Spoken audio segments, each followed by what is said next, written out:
नमस्कार विद्यार्थियों। Last class में हम नगरीकरण जो है उसको लेकर बात कर रहे थे। आज फिर से जो नगरीकरण का थोड़ा सा टॉपिक पेंडिंग था उसकी हम बात करने जा रहे हैं। भारत में नगरीकरण की बढ़ती प्रवृत्ति के कारण, मतलब लगातार जो नगरों का जो आकार बढ़ता चला जा रहा है, इसके पीछे क्या कारण है ना। भारत में नगरों का आकार लगातार क्यों बढ़ रहा है, इसके पीछे कौन कौन से कारण हैं उनकी हम बात करेंगे। नगरीकरण के लिए कौन से कारक उत्तरदायी जो हैं मुख्यतः माने जाते हैं उनकी हम बात करेंगे। देखिए, ये जो है ये इस लैंग्वेज से भी आ सकता है। भारत में नगरीकरण की बढ़ती प्रवृत्ति के कारण जो है इस लैंग्वेज जो है इसमें भी ये बोर्ड एग्जाम में आ सकता है। और भारत में नगरीय जनसंख्या वृद्धि के कारण, ऊपर जो लाइन है वो की वही ही, ये जो नीचे लाइन है वो है भारत में नगरीय जनसंख्या वृद्धि के कारण, या तो ऐसे मान लीजिए या फिर भारत में नगरीकरण की बढ़ती प्रवृत्ति के कारण। अगर आपसे एक छोटा सा क्वेश्चन किया जाए कि नगरीकरण किसे कहते हैं, है ना, नगरीकरण किसे कहते हैं, अर्बनाइजेशन होता क्या है, तो आपका आंसर ये होना चाहिए कि जब ग्रामीण क्षेत्रों से लगातार आर्थिक कारणों की वजह से जनसंख्या नगरीय क्षेत्रों की ओर पलायन कर जाती है या पलायन करती रहती है, तो उस प्रक्रिया को ही नगरीकरण की प्रक्रिया कहते हैं, जिसमें ग्रामीण जनसंख्या के रूप में पहुंचने वाली जो जनसंख्या होती है ना वो अधिक होती है। प्राकृतिक वृद्धि नगरीय क्षेत्रों में नहीं होती है, वहाँ पे प्रवास के द्वारा पहुंचने वाली जनसंख्या के कारण ही वहाँ पे जनसंख्या में वृद्धि होती है। ठीक है ना, तो इसको इस रूप में आप ध्यान कर लेंगे। भारत में नगरीय जनसंख्या वृद्धि के जो कारण हैं उनको लेकर के हम बात करेंगे। देखिए, यहाँ पे एक क्वेश्चन जो है 2019 में एक क्वेश्चन आया, भारत में नगरीकरण की बढ़ती प्रवृत्ति के जो कारण है या बढ़ती प्रवृत्ति के उपाय बताइए, है ना। भारत में नगरीकरण की बढ़ती प्रवृत्ति को नियंत्रित करने के, प्रश्न क्या है 2019 में, भारत में नगरीकरण की बढ़ती प्रवृत्ति को नियंत्रित करने के कोई कारगर उपाय बताइए।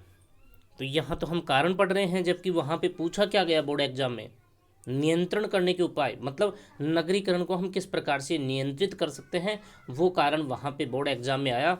जबकि वो चीज़ जो कारण पूछे जा रहे थे, नियंत्रित करने के उपाय पूछे जा रहे थे ना नगरीकरण को, वो आपकी सिलेबस में नहीं है, किताब में है ही नहीं।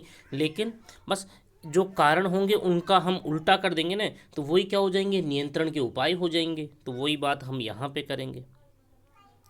अनेक कारणों से प्रभावित होकर ग्रामीण जनसंख्या का, अनेक कारणों में सबसे मुख्य कारण क्या माना जाता है, आर्थिक कारण माना जाता है। ग्रामीण जनसंख्या का स्थानांतरण नगरीय क्षेत्रों की ओर हुआ है, अर्थात नगरीय क्षेत्रों में जनसंख्या वृद्धि का कारण प्राकृतिक जनसंख्या वृद्धि न होकर, नगरीय क्षेत्रों में जो जनसंख्या में वृद्धि होती है ना वो प्राकृतिक जनसंख्या वृद्धि नहीं होती है, न होकर प्रवासित, मतलब प्रवास के द्वारा ग्रामीण क्षेत्रों से नगरीय क्षेत्रों की ओर पहुंचने वाली जो जनसंख्या होती है वो प्रवास के द्वारा वहां पे पहुंचती है। तो प्रवासित जनसंख्या के कारण है। भारत में नगरीकरण को प्रभावित करने वाले निम्न कारण हैं। भारत में नगरीकरण को प्रभावित करने वाली जो कारण हैं वो निम्न प्रकार से हैं। ग्रामीण क्षेत्रों में रोजगार का अभाव। देखिए, नगरीकरण या तो अपन ये कहें कि नगरीकरण के लिए कौन कौन से कारक उत्तरदायी हैं या प्रभावित करने वाले कारक कौन से हैं। जो नगरीय जनसंख्या लगातार या नगरों का आकार लगातार बढ़ रहा है उसके पीछे कौन कौन से कारण हैं। देखिए, ग्रामीण क्षेत्रों में रोजगार का अभाव, ग्रामीण क्षेत्रों में क्या है, रोजगार का अभाव है, इसलिए ग्रामीण जनसंख्या कहाँ पहुँचती है, नगरीय क्षेत्रों में, पहला कारण हो गया। दूसरा, नगरीय क्षेत्रों में मूलभूत सुविधाओं का होना। नगरीय क्षेत्रों में सभी प्रकार की जो मूलभूत और जो आधारभूत जो सुविधाएं होती हैं ना वो आसानी से उपलब्ध हो जाती हैं, इसलिए ग्रामीण जनसंख्या नगरीय क्षेत्रों की ओर पहुँचती है। तीसरा कारण, नगरीय क्षेत्र आकर्षण के केंद्र होते हैं। नगरीय क्षेत्र क्या होते हैं, आकर्षण के केंद्र होते हैं, ग्रामीण जनसंख्या को अट्रैक्ट करते हैं, आकर्षित करते हैं, तो आकर्षण के केंद्र भी होते हैं नगरीय क्षेत्र, इसलिए ग्रामीण जनसंख्या जो है नगरीय क्षेत्रों की ओर लगातार पहुंचती रहती है। चौथा कारण देखिए, शिक्षा का उच्च स्तर। नगरीय क्षेत्रों में शिक्षा के जो बड़े बड़े संस्थान होते हैं ना, उच्च शैक्षणिक संस्थाएं जो होती हैं वो आसानी से नगरीय क्षेत्रों में उपलब्ध हो जाती हैं। सभी प्रकार की हाई एजुकेशन वाली जो संस्थाएं होती हैं वो आसानी से प्राप्त हो जाती हैं नगरीय क्षेत्रों में। औद्योगिकरण मतलब औद्योगिक जो इकाइयाँ होती हैं, मतलब बड़े पैमाने के जो उद्योग होते हैं और लघु पैमाने के जो मध्यम प्रकार के जो उद्योग होते हैं, उन औद्योगिक इकाइयों की स्थापना नगरीय क्षेत्रों के आसपास ही की जाती है। तो उन औद्योगिक इकाइयों में रोजगार जो है आसानी से उपलब्ध हो जाता है। तो ये भी एक मुख्य कारण माना जाता है नगरीकरण के लिए उत्तरदायी कारकों में। परिवहन व संचार के साधनों की उत्तम सुविधा, परिवहन और संचार के जो साधन हैं वो भी आसानी से नगरीय क्षेत्रों में उपलब्ध हो जाते हैं। तो ये जो कारण हमने 4 कारण मुख्यतः जो लिए हैं, ये नगरीकरण के लिए मुख्यतः उत्तरदायी कारकों में माने या रखे जाते हैं। ठीक है, तो ये तो हमारे नगरीकरण के लिए उत्तरदायी कारक हो गए। अब नगरीकरण को नियंत्रित करने के उपाय क्या होंगे, तो उपायों में सिर्फ इनको ही चेंज करेंगे। प्रश्न यह आया हुआ है 2019 में, भारत में नगरीकरण की बढ़ती प्रवृत्ति को नियंत्रित करने के कोई 4 कारगर उपाय बताइए। ये प्रश्न आया हुआ है, तो कारगर उपाय क्या हो जाएंगे। उपायों में देखिए, आप वैसे रफली जो है रफ में आप इसको आंसर, इस प्रश्न का आंसर भी आप लिख लेंगे। देखिए क्या लिख लेंगे। पहला जो कारण है इसको पलटेंगे तो क्या हो जाएगा, ग्रामीण क्षेत्रों में रोजगार के अवसर उपलब्ध करवाए जाएं, पहला कारण हो गया। दूसरा, नगरीय क्षेत्रों में मूलभूत सुविधाओं का होना, ये दिया हुआ है, तो अब यहाँ पे क्या करेंगे, ग्रामीण क्षेत्रों में आधारभूत सुविधाएं उपलब्ध करवाई जाएं। तीसरा क्या हो जाएगा, ग्रामीण क्षेत्रों में भी आकर्षण के केंद्र विकसित किए जाएं, ये तीसरा कारण हो जाएगा। तथा चौथा कारण क्या लेंगे, मतलब ग्रामीण क्षेत्रों में शिक्षा के उच्च संस्थान स्थापित किए जाएं। पांचवा क्या लेंगे, पांचवा जो है वो क्या लेंगे, पांचवा लेंगे ग्रामीण क्षेत्रों में मध्यम या लघु तथा कुटीर औद्योगिक इकाइयों की स्थापना की जाए। छठवां क्या लेंगे, परिवहन व संचार के साधनों की उत्तम सुविधा, ग्रामीण क्षेत्रों में भी परिवहन व संचार के साधनों की उत्तम सुविधा उपलब्ध करवाई जाए। तो ये कारण हो जाएंगे ना उस प्रश्न के, उत्तर हो जाएगा उसका। नगरों के बढ़ते आकार के प्रभाव, अब नगर लगातार क्या हो रहे हैं, बढ़ रहे हैं, नगर लगातार बढ़ रहे हैं, तो नगरों के बढ़ने के कारण या नगरों के लगातार आकार बढ़ने के कारण कौन कौन से जो हैं, कौन कौन सी समस्याएं या प्रभाव दिखाई देने लगे हैं। पहला देखिए, नगरीय पर्यावरण में असंतुलन। नगरीय पर्यावरण में असंतुलन, इसका मतलब क्या हुआ कि नगरीय जो क्षेत्र हैं उनमें लगातार जब जनसंख्या बढ़ रही है, तो बढ़ती हुई जनसंख्या ने क्या कर दिया, जो सीमित संसाधन हैं, सीमित संसाधनों को सोख लिया है, मतलब उनका उपभोग कर लिया है, सीमित संसाधनों का उपभोग कर लिया है। तो इससे क्या हुआ, मतलब संसाधन कम है, प्राकृतिक संसाधन कम है और जनसंख्या अधिक है, तो दोनों जनसंख्या तथा प्राकृतिक संसाधनों के मध्य में क्या हो गया, असंतुलन उत्पन्न हो गया। तो नगरीय पर्यावरण में असंतुलन का होना। दूसरा, निराशाजनक लिंगानुपात की स्थिति। निराशाजनक लिंगानुपात की स्थिति मतलब क्या हुआ, जब लगातार ग्रामीण क्षेत्रों से पुरुष जनसंख्या, आपको ध्यान हो तो प्रवास में सबसे ज़्यादा प्रवास करने वाली, प्रवास के अंतर्गत सबसे ज़्यादा प्रवासित जो जनसंख्या होती है वो पुरुष वर्ग की होती है, रोजगार की तलाश में, आर्थिक कारणों की वजह से, है ना। तो निराशाजनक लिंगानुपात की स्थिति, अब इससे क्या हुआ, जब पुरुष वर्ग लगातार नगरीय क्षेत्रों की ओर पहुंचता रहेगा तो ग्रामीण क्षेत्रों में पुरुषों की जनसंख्या कम हो जाएगी, है ना। तो इसी प्रकार से नगरीय क्षेत्रों में पुरुष जनसंख्या अधिक हो जाएगी और स्त्रियों की संख्या कम हो जाएगी, तो पुरुष और स्त्रियों के मध्य में जो अनुपात है वो भी असंतुलित हो जाएगा, तो निराशाजनक स्थिति उत्पन्न हो जाएगी। तीसरा कारण है मूलभूत सुविधाओं में अभाव। जब सुविधाएं, अब इसमें एक चीज़ देखिए आप, मूलभूत सुविधाओं में अभाव कैसे, कि वस्तुएं कम हैं, जनसंख्या अधिक है, तो जो मूलभूत सुविधाएं हैं उनका भी धीरे धीरे अभाव होने लगेगा, क्योंकि जो वस्तुओं का जो उत्पादन है वो बढ़ती हुई जनसंख्या की आपूर्ति नहीं कर पा रहा है, तो वस्तुओं का अभाव भी होने लगेगा। मूलभूत जो सुविधाओं के रूप में जो वस्तुएं हैं उनका भी अभाव होने लगेगा। सामुदायिक सुविधाओं पर बढ़ता भार। सामुदायिक सुविधाओं पर बढ़ता भार मतलब क्या हुआ कि सामुदायिक सुविधाएं, जैसे मान लीजिए परिवहन के साधन हैं, है ना, चिकित्सा संबंधी साधन हैं, सुविधाएं हैं, स्वास्थ्य संबंधी सुविधाएं हैं, है ना, तो उन सार्वजनिक या सामुदायिक जो सुविधाएं हैं उनके ऊपर भी लगातार जनसंख्या का भार बढ़ रहा है, दबाव बढ़ रहा है ना। तो ये भी एक अच्छा कारण है, मतलब समस्या के रूप में। जनसंख्या के अनुपात में घटता भूमि का अनुपात, जिस तीव्रता के साथ में, जिस तीव्रता के साथ में जनसंख्या लगातार बढ़ रही है, तो उस बढ़ती हुई जनसंख्या ने क्या कर दिया, नगरीय क्षेत्रों में जो आवास बनाने के लिए जो भूमि उपलब्ध है उस भूमि को भी कम कर दिया है। मतलब बढ़ती हुई जनसंख्या के सामने आवास बनाने की भी एक बड़ी समस्या उत्पन्न हो गई है। तो घटता भूमि का अनुपात, जनसंख्या तथा भूमि के मध्य जो अनुपात है वो भी असंतुलित होता जा रहा है, क्योंकि इतनी सारी जनसंख्या के लिए आवास बनाने के लिए भूमि उपलब्ध नहीं हो पा रही है नगरीय क्षेत्रों में, है ना। अब देखिए एक नया टॉपिक जो है, हालांकि इसके बारे में हम विश्व के संदर्भ में बात कर चुके हैं, राजस्थान के संदर्भ में बात कर चुके हैं। राजस्थान के संदर्भ में हम बात करने वाले हैं लिंग अनुपात। स्त्रियों व पुरुषों के मध्य पाए जाने वाले अनुपात को ही लिंग अनुपात कहते हैं।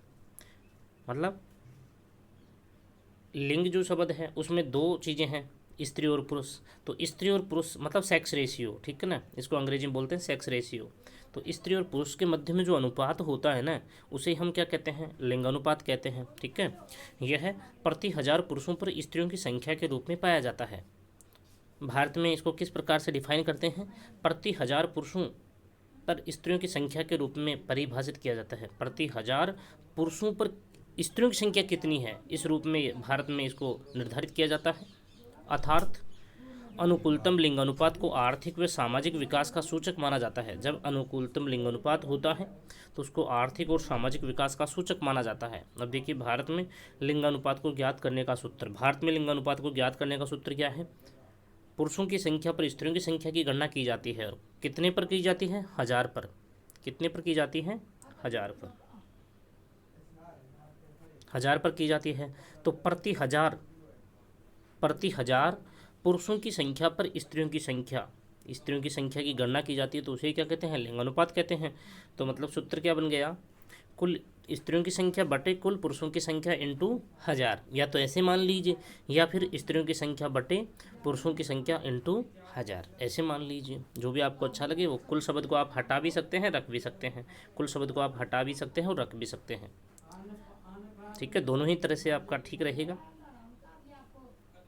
इस सूत्र के माध्यम से प्रति 1000 पुरुषों पर स्त्रियों की संख्या की गणना की जाती है। ये भारत का सूत्र है, भारत में इस सूत्र से लिंगानुपात की गणना की जाती है, ये भी आप ध्यान कर लेंगे। भारत में लिंगानुपात की स्थिति,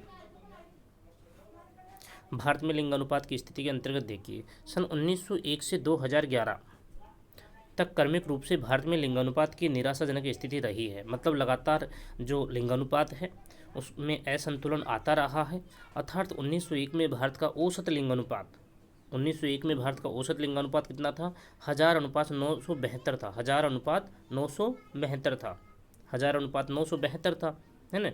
1000 जो पुरुष हैं उनके ऊपर मतलब कितनी स्त्रियां थीं, 972 स्त्रियां थीं। मतलब कुछ हद तक ये मतलब ठीक था। जो क्रमिक रूप से घटता हुआ 1931 में कितना हो गया, 1000:950 हो गया। मतलब 50 महिलाएं कम हो गई, है ना, 50 महिलाएं कम हो गई। तो इसका सीधा सीधा मतलब क्या हुआ कि अगर भारत का औसत लिंगानुपात है जिसकी हम बात करते हैं, तो 50 जो पुरुष होंगे वो कमारे ही मरना पड़ेगा ना उनको, आप समझ गए होंगे ना।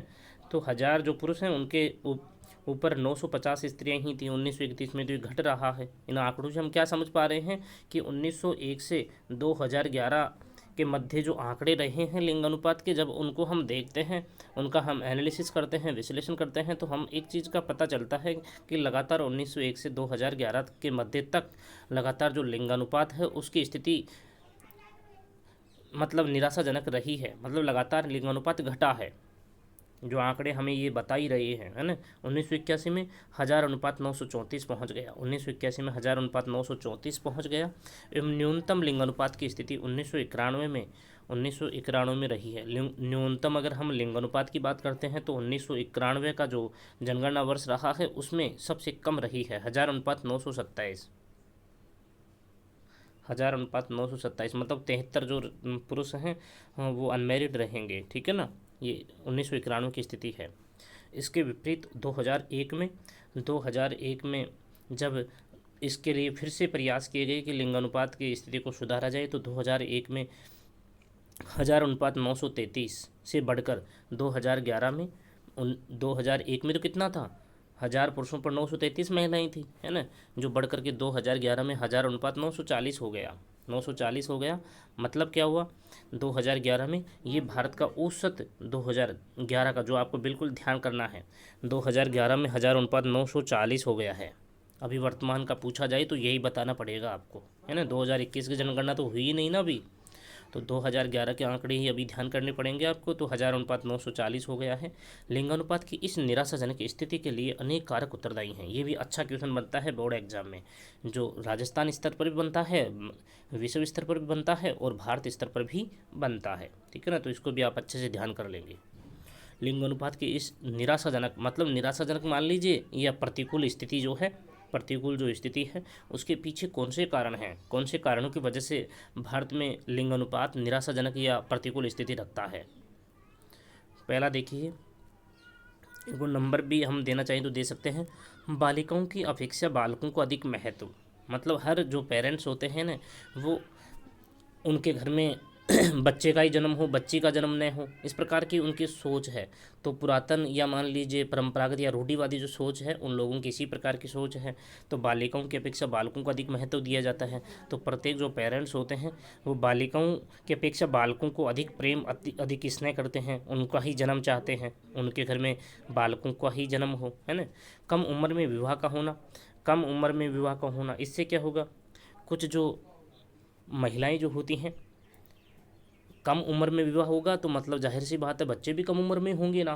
तो उसका मतलब क्या हुआ कि बाल विवाह हो गया। तो बाल विवाह में कुछ जो माताएं जो होती हैं वो गर्भपात, मतलब ये शिशु के जन्म के दौरान ही उनकी मृत्यु हो जाती है ना। कभी कभी बच्चा गर्भ में ही मर जाता है ना। तो उन उन कारणों की वजह से भी बाल विवाह जब हो जाता है ना, तो कम उम्र में विवाह का होना, तो बाल विवाह हो गया, मतलब, है ना। तो उस बाल विवाह के दौरान भी कुछ जो माताएं होती हैं वो शिशु के जन्म के दौरान वो कम उम्र में माँ बनती हैं, तो उनकी मृत्यु तक हो जाती है। तो ये भी एक अच्छा कारण माना जाता है लिंगानुपात की निराशाजनक स्थिति के दौरान, है ना। स्त्रियों का निम्न सामाजिक स्तर का होना। अब आपने देखा होगा स्त्रियों को, मतलब परिवार समाज में इतना महत्व नहीं दिया जाता है। आज भी कई समाज आपको ऐसे मिल जाएंगे जहाँ पे महिलाओं को इतनी, मतलब महिलाओं को इतना मान सम्मान नहीं दिया जाता है कुछ परिवारों में, है ना। वो एक अलग बात है कि महिला कितनी पढ़ी लिखी है। तो स्त्रियों का निम्न सामाजिक स्तर का होना।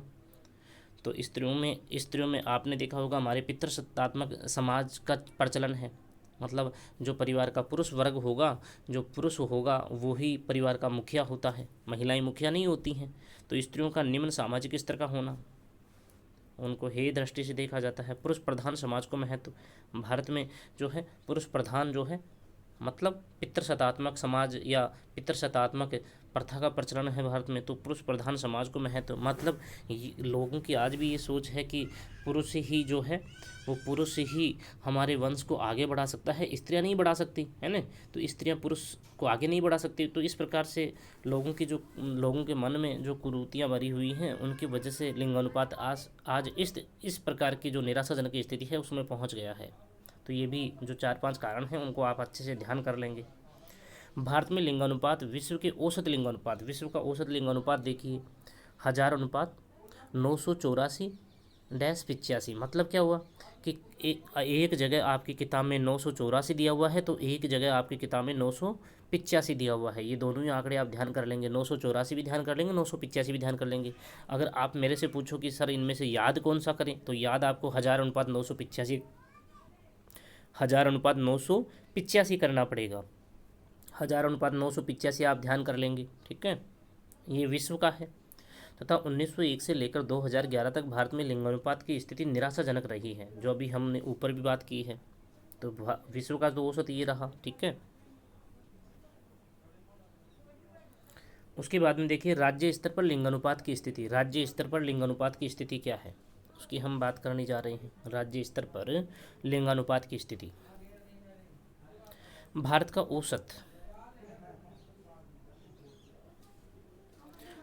का औसत लिंगानुपात 2011 के अनुसार, अभी ऊपर भी हमने बात की है, 1000/940 है।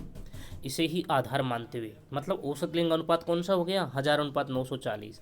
तो इस भारत के औसत लिंगानुपात को आधार मानते हुए विभिन्न राज्यों में पाए जाने वाले लिंगानुपात को स्पष्ट करने का प्रयास किया गया है, क्योंकि लिंगानुपात में क्षेत्रीय विषमताएं देखने को मिलती हैं। क्षेत्रीय विषमताएं कैसे, मतलब प्रादेशिक विषमताएं जो होती हैं, भिन्नताएं जो होती हैं, विभिन्नताएं जो होती हैं वो देखने को मिलती हैं। कैसे, मतलब एक स्थान, एक राज्य या एक जो जिला है उसमें लिंगानुपात अधिक भी हो सकता है, कम भी हो सकता है अन्य जिलों या राज्यों की अपेक्षा, है ना। तो क्षेत्रीय विषमताएं या भिन्नताएं देखने को मिलती हैं। अतः राष्ट्रीय लिंगानुपात के आधार पर, मतलब भारत का जो औसत लिंगानुपात है 1000:940, इसके आधार पर, अतः राष्ट्रीय औसत लिंगानुपात, राष्ट्रीय औसत, औसत शब्द भी इसके बीच में आप रख देते तो अच्छा रहता है ना। राष्ट्रीय औसत लिंगानुपात के आधार पर, राष्ट्रीय औसत लिंगानुपात के आधार पर विभिन्न राज्यों को 2 भागों में बांटा गया है। कितने भागों में बांटा गया है? 2 भागों में। अब देखिए यहाँ पे 2 भाग कौन से हो जाएंगे? राष्ट्रीय औसत से अधिक लिंगानुपात वाले राज्य, मतलब 1000:940 से अधिक लिंगानुपात रखने वाले राज्यों को हम यहाँ पे रखेंगे। तो राष्ट्रीय औसत से अधिक लिंगानुपात वाले राज्य, 2011 की जनगणना के अनुसार औसत लिंगानुपात से अधिक लिंगानुपात वाले राज्य क्रमशः केरल का देखिए 1000:984, सॉरी 1000:1084 है। यहाँ पे कितना है? ये 1084 है, सॉरी कितना है? केरल का कितना है? 1000:1084। ये 1000 लिखा हुआ है नीचे, 1084 लिखा हुआ है, ये ऊपर जो मैंने लिख दिया ना 1084। तो केरल में क्या हुआ? स्त्रियां या महिलाएं ज़्यादा है ना, पुरुषों के अपेक्षा महिलाएं ज़्यादा हैं, उनकी संख्या ज़्यादा है ना। तो 1000:1084 हो गया केरल का। सबसे टॉप पर कौन है? आपसे पूछा जाए कि भारत में सर्वाधिक लिंगानुपात वाला राज्य कौन सा है, तो आप केरल बताएंगे। 1000 मतलब 1000:1084। तमिलनाडु का देखिए 1000:995 तथा आंध्र प्रदेश का 1000:992 आदि हैं। एवं पांडिचेरी केंद्र शासित प्रदेशों में टॉप पर कौन है? पांडिचेरी है। कितना है? 1000:1031, 1000:1031। पांडिचेरी में भी 31 महिलाएं अधिक हैं। और लक्षद्वीप का देखिए 1000:945 आदि हैं। तो मतलब इन सब का, मतलब केरल है, तमिलनाडु है, आंध्र प्रदेश है, पांडिचेरी है, लक्षद्वीप है, इन सब का क्या हुआ? 1000:940 से अधिक हो गया ना सबका। तो मतलब भारत का जो औसत राष्ट्रीय लिंगानुपात है उससे ज़्यादा है सबका। तो ये अधिक लिंगानुपात वाले राज्य हो गए। अब देखिए राष्ट्रीय औसत से कम, मतलब क्या हुआ? 1000:940 से कम, 1000:940 से कम लिंगानुपात वाले जो राज्य होंगे उनको हम यहाँ रखेंगे। 2011 की जनगणना के अनुसार न्यूनतम लिंगानुपात क्रमशः आरोही क्रम में मतलब सबसे कम, फिर उसके बाद में उससे कम, मतलब सबसे कम वाला, फिर उससे थोड़ा सा अधिक वाला, फिर उससे थोड़ा सा अधिक वाला, फिर थोड़ा सा उससे अधिक वाला। तो आपसे ये पूछा जाए कि भारत में न्यूनतम लिंगानुपात वाला राज्य कौन सा है, तो हरियाणा आप अच्छे से ध्यान कर लेंगे। सर्वाधिक वाला केरल था, 1000:1084 था, जबकि हरियाणा का सबसे कम, राज्यों में सबसे कम लिंगानुपात रखने वाला जो राज्य है वो है आपका हरियाणा। मतलब सबसे ज़्यादा खराब स्थिति किसकी? हरियाणा राज्य की, 1000:877।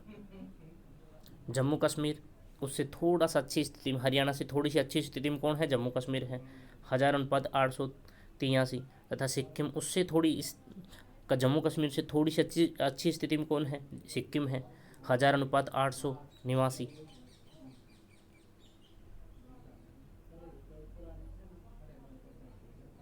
पाया जाता है। एवं केंद्र शासित प्रदेशों में दमन